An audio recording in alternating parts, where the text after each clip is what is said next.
I think so 4च दिवस झाले असतील आता देशाचं स्वातंत्र्य दिन आपण सेलिब्रेट करून 80वा स्वातंत्र्य दिन सेलिब्रेट केला आपण. पण 80वा स्वातंत्र्य दिन आपण सेलिब्रेट केला, पण आज पण ज्या रस्त्यांची जी अवस्था आहे ती मला तुम्हाला काही वेगळं सांगण्याची गरज नाही आहे. आज खूप दिवसांनी मी घाटकोपरला राहतो, घाटकोपर स्टेशनला मला जाण्याचा योग आला.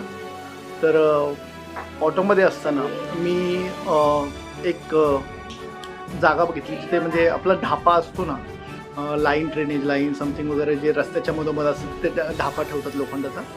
तर तिथं आय थिंक तो खचला आहे किंवा तो खाली गेला आहे. तो अशा एकदम सेंट्रलला आहे, बरोबर सर्व दिशेच्या इथे बरोबर सिग्नलला. तुम्ही जर येत असाल घाटकोपरला तर तुम्हाला दिसेल. पण तर अशा पद्धतीने तो मेन रस्त्यावरती किंवा कडेला असताना तो एखाद्याचा अपघात होऊ नये म्हणून त्या गोष्टीवरती सरकारने तिकडचं महानगरपालिकेने त्वरित कारवाई केली पाहिजे.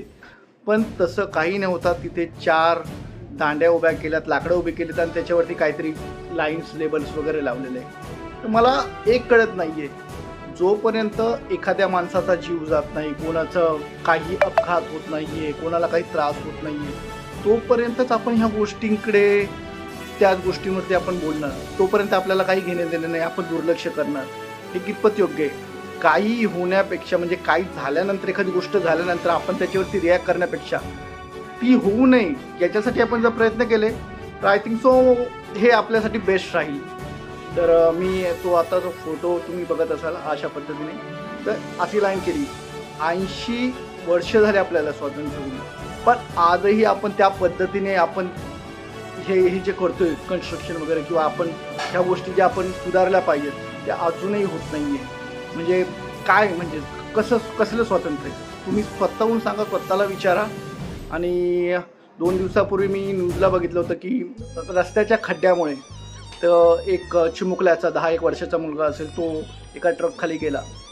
तर त्याची जबाबदारी तिकडचा जो आमदार आहे, स्थानिक आमदार किंवा तिकडचे जे आहे अधिकारी, त्यांनी कोणीही घेतलेली नाही आहे. म्हणजे एवढी वाईट, एवढी दुर्दैवी अवस्था आपली आहे. आणि आपण काय म्हणून अभिमानाने ह्या गोष्टी साजऱ्या करायच्या किंवा काय म्हणून आपण सरकारला विचारावं, मला कधी कधी असं वाटतं. तर तुर्तास एवढेच.